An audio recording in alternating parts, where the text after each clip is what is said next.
سیکھ رہا ہے، اور جادوگر کی سزا اسلام میں قتل ہے۔ اور یہ بیماری کتنی پھیل چکی، پورا پیج چھپتا ہے۔ انڈیا کا تو نہیں پتا، لاہور سے چھپنے والے اخبارات کے پیج ہم نے دیکھے ہیں۔ آپ کا یہ ہفتہ کیسا گزرے گا؟ تاریخ پیدائش کے حوالے سے ستاروں کا پورا تعلق بنا کے اس میں لکھا ہوا، آپ فلاں ڈیٹ کو پیدا ہوئے تو آپ کا ستارہ وہ ہے، فلاں کا وہ ہے، فلاں کا وہ ہے، اس کو اس ہفتے مصیبت آنی ہے، اس کو اس ہفتے یہ ہونا ہے، اس کو اس ہفتے یہ ہونا ہے۔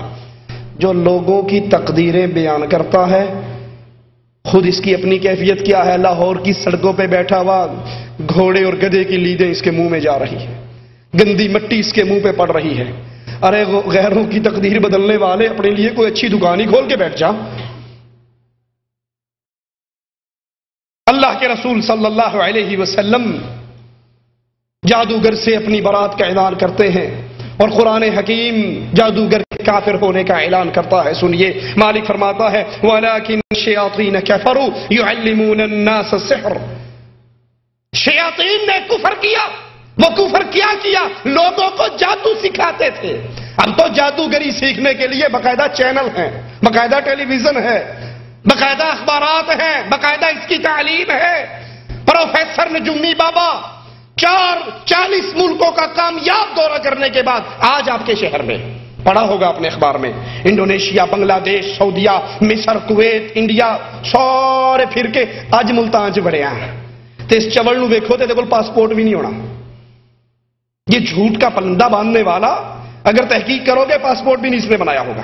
لوگوں کے مال اینٹھنے کے لیے جھوٹا آوازہ بلند کرتا ہے کہ میں 200 سالہ خاندانی جادوگری کا علم رکھتا ہوں، میں کاٹ پلٹ کا بڑا ماہر ہوں، میں نوری سفلی سارے جانتا ہوں، کالا جادو، میٹھا جادو، سچا جادو، سفید جادو، سارا کچھ جانتا ہوں۔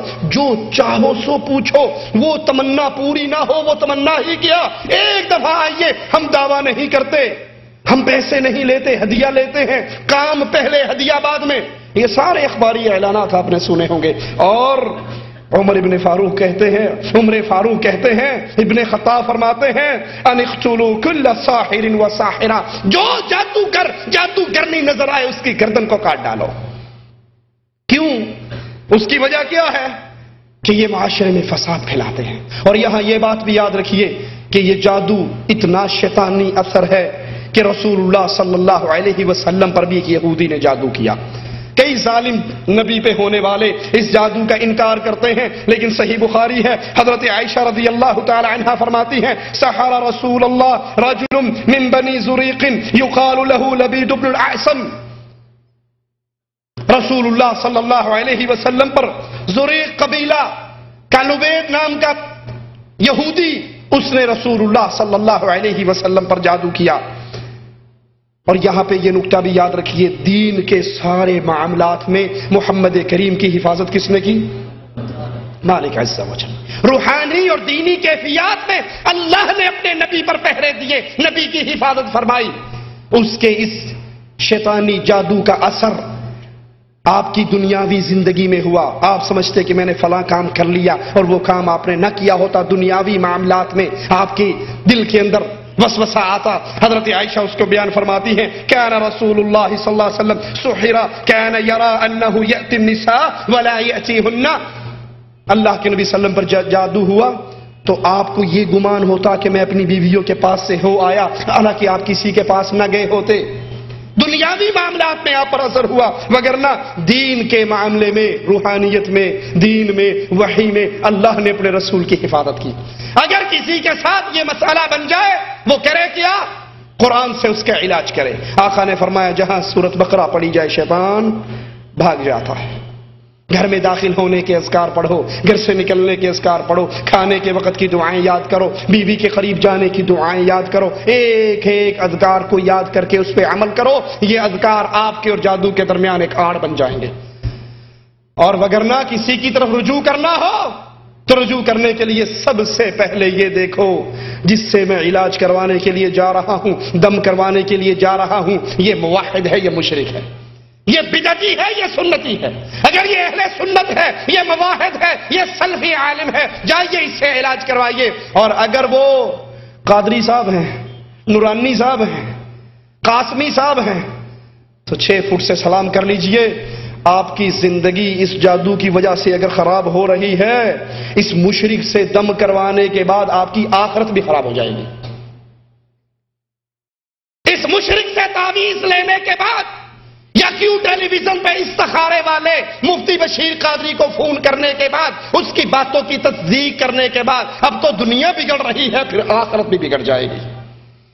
رسول اللہ صلی اللہ علیہ وسلم ایک اور بدنصیب کا ذکر کرتے ہوئے برات کا اعلان کر رہے ہیں، فلیس منا کی آواز سنا رہے ہیں۔ وہ کون؟ آپ نے فرمایا لیس منا من تکہنا او تکہین لہو، وہ ہم میں سے نہیں جس کے لیے کہانت کی جائے، کہانت کرنے والا اور جس کے لیے کی جاتی ہے، یہ دونوں ہم سے نہیں ہیں۔ ان نجومیوں کا آپ سے تعلق نہیں۔ یہ کاہن، یہ نجومی، یہ غیب دانی کا دعویٰ کرنے والے۔ صحابہ کہتے ہیں یا رسول اللہ صلی اللہ علیہ وسلم، نجومیوں کے بارے میں آپ سے سوال کرتے ہیں۔ آپ نے فرمایا لیسوا بشیء، یہ کچھ نہیں ہیں، یہ جھوٹے ہیں، یہ من گھڑت باتیں کرنے والے، یہ کچھ نہیں۔ صحابہ کہتے ہیں یا رسول اللہ صلی اللہ علیہ وسلم، بعض اوقات یہ نجومی، یہ کاہن کچھ ایسی خبریں بھی دیتے ہیں جو سچی ہوتی ہیں۔ آپ نے فرمایا جن فرشتوں سے باتیں اچک لیتے ہیں، فرشتے جب اترتے ہیں بادلوں میں آتے ہیں، اللہ کے کلام کی آپس میں ذکر کرتے ہیں، یہ جن وہاں سے اچک کے بھاگتا ہے، اپنے چیلے کو، عامل بابا کو، بنگالی بابا کو آ کے نیچے بتاتا ہے، یہ بنگالی بابا اس میں ایک سچ اور 100 جھوٹ ملا کے پبلک میں مشہور کر دیتا ہے۔ اور جب رسول اللہ صلی اللہ علیہ وسلم کی بعثت ہوئی، جنات کا، شیاطین کا اس کلام کے اچکنے پر بھی پابندی لگ گئی۔ اب ان کی جتنی باتیں ہیں وہ سب اٹکل پچو، جھوٹ، اپنے پاس سے ہوائی فائر ہیں، اپنے بات بنائی ہوئی من گھڑت باتیں ہیں۔ ان کے پاس جانے والے یہ ہاتھوں کی لکیریں بولتی ہیں، سنا ہوگا آپ نے؟ ہاں جی، ہاتھ کی لکیر دکھاؤ جی، آپ کی ہاتھ کی لکیریں کیا کہتی ہیں؟ آپ کی ہاتھ کی لکیریں بول کے بتائے گا آپ کی اتنی شادی ہوگی، آپ کی اتنی اولاد ہوگی، آپ کا یہ کاروبار ہوگا، آپ کا فلاح ہوگا۔ یہ ساری باتیں یہ نجومیوں کی، کاہنوں کی باتیں ہیں۔ اب جو اس کی تصدیق کر دے، جو ان کی بات مان لے، رسول اللہ صلی اللہ علیہ وسلم فرماتے ہیں 40 دن تک کاہن کی بات کی تصدیق کرنے والے کی نماز قبول ہی نہیں ہوتی۔ اور آپ استخارے کا پروگرام سن لیجئے، یہ غیب دانی کے دعوے دار کیوں ٹی وی پہ بیٹھ کے استخارے کے نام پہ کتنا شرک پھیلاتے ہیں۔ ٹیلی فون کال آتی ہے، میں فلاں ملک سے بول رہا یا فلاں ملک سے بول رہی، یہ سننے والا کراچی یا دبئی میں بیٹھا ہے، کال کرنے والا انڈیا پاکستان سے کر رہا ہے، کوئی کویت سے کر رہا ہے، کوئی جدہ سے کر رہا ہے۔ وہ کہتے جی میں فلاں جگہ پہ دکان کھولنا چاہتا ہوں، تو آپ استخارہ کر کے بتائیے میرا کام کیسا رہے گا۔ بے وقوف، استخارہ تو نے اللہ سے کرنا ہے یا اس نے تیرے لیے کرنا ہے؟ وہ ایک کال سن کے ساری ہسٹری بتا دیتا ہے، آپ کے لیے یہ کاروبار ٹھیک رہے گا، آپ کے لیے یہ خراب رہے گا، آپ پر جادو ہے، آپ پہ ٹونا ہے، آپ پہ تویز ہے، آپ پہ بندش ہے۔ یہ غیب دانی کی بات اس شیطان تک کس نے پہنچائی؟ یہ غیب دانی کا دعویٰ کرنے والا، یہ نجومی ہے، یہ کاہن ہے، یہ جادوگر ہے، یہ شیطان کا پجاری ہے۔ اور اگر اس کی بات کی تصدیق کر دی جائے تو 40 دن تک نماز قبول نہیں ہوتی۔ ایک اور حدیث میں آقا کا فرمان سنیے، جو کسی کاہن کے پاس گیا، اس کی تصدیق کی، یہ اتنا بڑا جرم ہے کہ اس نے محمد پہ نازل ہونے والی شریعت کا کفر کر دیا۔ اور یہ کاہن، یہ نجومی، ان کا کاروبار، ان کی کمائی کیسی ہے؟ رسول اللہ صلی اللہ علیہ وسلم فرماتے ہیں، ابو مسعود کی روایت ہے صحیح بخاری میں، نہا عن ثمن الکلب، اللہ کے نبی نے کتے کی قیمت لینے سے منع کیا، ومہر البغی، بدکار کی کمائی سے منع کیا، وحلوان الکاہن، اور نجومی کی مٹھائی شیرنی آمدنی سے منع کیا کہ یہ حرام ہے، یہ گندی چیزیں ہیں، نجومی کی کمائی حرام کی کمائی ہے۔ رسول اللہ صلی اللہ علیہ وسلم نے فرمایا، من اتی کاہنا فصدقہ بما یقول فقد کفر بما انزل علی محمد صلی اللہ علیہ وسلم۔ جو کسی کاہن کے پاس، نجومی کے پاس جائے یا کیوں ٹیلی ویژن کے استخارے کو فون کر کے اپنی باتیں پوچھے اور پھر ان کی تصدیق کرے، اس غیب دان کی باتوں کی تصدیق کرنے والے پر اللہ کی طرف سے کیا لعنت برستی ہے کہ یہ ایسے ہے جیسے اس نے محمد کی شریعت کا انکار کر دیا۔ رسول اللہ صلی اللہ علیہ وسلم نے فرمایا، لیس منا من تطیر او تطیر لہ، وہ ہم میں سے نہیں جو بدشگونی لے یا جس کے لیے بدشگونی کی جائے، آج کوٹھے تے کہاں بولن ڈیا سی خیر نہیں، آج رات الو آ کر ہماری بیڑی پہ بیٹھا تھا اور بڑا چیخا تھا، کچھ ہونے والا ہے، آج ہاتھ میں سے پیڑا بار بار گر رہا ہے، کچھ ہونے والا ہے، دائیں آنکھ پھڑک رہی ہے، کچھ ہونے والا ہے، کوا کوٹھے پہ بول رہا ہے مہمان آنے والے ہیں۔ شیخ صاحب سوٹ کیس پکڑا ہوا باہر جا رہے ہیں سفر پہ، اچانک منہ لٹکا کے کرا دے، بی بی کہتی کی ہویا؟ تسی تے لاہور جان لگے سو؟ تینوں کی دساں کالی بلی اگوں لنگ گئی، قربان جاواں تیرے ایمان سے، کالی بلی آگے سے گزر گئی، تو تیرے اندر اللہ کا اتنا بھی ڈر نہیں ہے جتنا بلی کا ڈر ہے؟ کہا جی بس بس بس بلی گزر گئی، بابا جی نے کہا تھا، عامل بابا بنگالی بابا صاحب نے، جے بلی اگو لنگ جوے تے اگو کتا آگے لگ بے گا، بلی گزر جائے تو بس وہ کام ٹھیک نہیں۔ یہ بدشگونی کبھی الو سے، کبھی بلی سے، کبھی ماہ سفر سے، یہ کرنے والے سے اللہ کے نبی برات کرتے ہوئے کہتے ہیں جس کے لیے بدشگونی کی جائے، جو بدشگونی لے یا اس کے لیے بدشگونی کی جائے، وہ ہم میں سے نہیں ہے۔ یہ کافروں کا طریقہ تھا، کفار ایسے کیا کرتے تھے، سفر سے پہلے پرندہ اڑاتے، دائیں طرف چلا گیا تو سمجھتے سفر مبارک ہے، بائیں طرف چلا گیا تو کہتے نہیں آج نہیں خیر۔ صحابی کہتے ہیں حضرت معاویہ رضی اللہ عنہ وارضا، میں اللہ کے نبی کے پاس آیا، میں نے کہا آقا میں نیا نیا مسلمان ہوں، میں نیا نیا مسلمان ہوں آقا، ہم میں سے کچھ لوگ کاہنوں کے پاس جاتے ہیں، نجومیوں کے پاس جاتے ہیں، بدشگونی والوں کے پاس جاتے ہیں، تو آپ نے فرمایا فلا تأتیہم، تو ان کے پاس نہ جایا کر۔ وہ کہنے لگے اللہ کے نبی یہ ہم میں سے کچھ لوگ بدشگونی لیتے ہیں۔ اللہ کے رسول صلی اللہ علیہ وسلم نے فرمایا یہ تو ایک وہم ہے، یہ تو ایک وہم ہے جو لوگوں کے دلوں میں پایا جاتا ہے، کسی بدشگونی کی وجہ سے کسی کام سے رکنا نہیں چاہیے۔ آپ کسی کام کے لیے جا رہے ہو، آپ اللہ سے دعا کر کے جاؤ، اللہ سے مانگ کر جاؤ، نماز پڑھ کے جاؤ، خیر کی کام کر کے جاؤ، صدقہ کر کے جاؤ، جو مرضی کرو، دین کی اللہ پر بھروسہ کرو۔ لیکن کسی وجہ سے آپ رک گئے اور وہ وجہ اسلام میں بیان نہیں ہے، وہ کسی جانور سے ڈر گئے یا پرندے سے ڈر گئے، کسی کے آنے سے ڈر گئے۔ ہم کہتے ہیں نا جی، اکثر آپ نے جملہ عام روٹین میں سنا ہوگا، آج صبح صبح اس منحوس کا چہرہ دیکھا، آج سارا دن بس اللہ ہی خیر کرے، پتہ نہیں کیسا گزرے گا۔ کہتے ہیں نہیں کہتے؟ جس سے تھوڑی سی لڑائی جھگڑا ہو، وہ صبح صبح میں کہا السلام علیکم، کہنا بس تیرا منہ دیکھ لیا، پتہ نہیں دن کی پتہ لگنا۔ اعوذ باللہ من الشیطان الرجیم۔ ارے جو کچھ ہونا ہے آپ کی قسمت میں لکھ دیا گیا ہے، قلم خشک ہو گئی ہے، اب اللہ سے دعا کرو، خیر مانگو اور اپنے کام پہ جاؤ، کسی بدشگونی کی وجہ سے نہیں رکنا چاہیے۔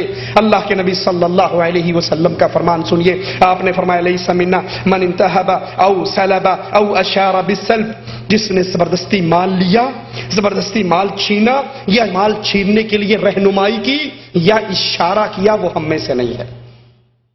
لوگوں کے مالوں پہ ڈاکہ ڈالنے والوں، اللہ کے نبی فرما رہے ہیں جس نے کسی کا مال چھینا، مال جھپٹا، مال چھیننے کے لیے رہنمائی کی یا اشارہ کیا کہ آج نا ہمیں تنخواہ مل گئی ہے، اگر میں چوری کروں گا تو کمرے کے اندر سے سب کو پتہ لگے گا ہے اور تلاشی لے لی جائے گی، تو باہروں آ کے نا وہ جڑا بریف کہتے نا بس باج ادے کر لیں گے، اشارہ کر کے نکل جائے۔ اب مال چھیننے کے لیے اشارہ کرنے والا، مال چھیننے والا، مال چھیننے کی رہنمائی کرنے والے کے بارے میں رسول اللہ صلی اللہ علیہ وسلم فرماتے ہیں وہ ہم میں سے نہیں ہے۔ دوسری روایت میں ہے من انتہب فلیس منا، جس نے زبردستی مال چھینا وہ ہم میں سے نہیں۔ امام عبد الرحمن مبارک پوری رحمہ اللہ فرماتے ہیں من انتہب کا معنی بیان کرتے ہوئے ای ما لا یجوز له اخذه قہرا جہرا، جو مال اس کے لیے لینا زبردستی جائز نہیں ہے، اس کو چھیننے والے سے اللہ کے نبی برات کر رہے ہیں۔ ہم بھی کتنے لوگوں کا مال چھینتے ہیں، ذرا غور کرنا۔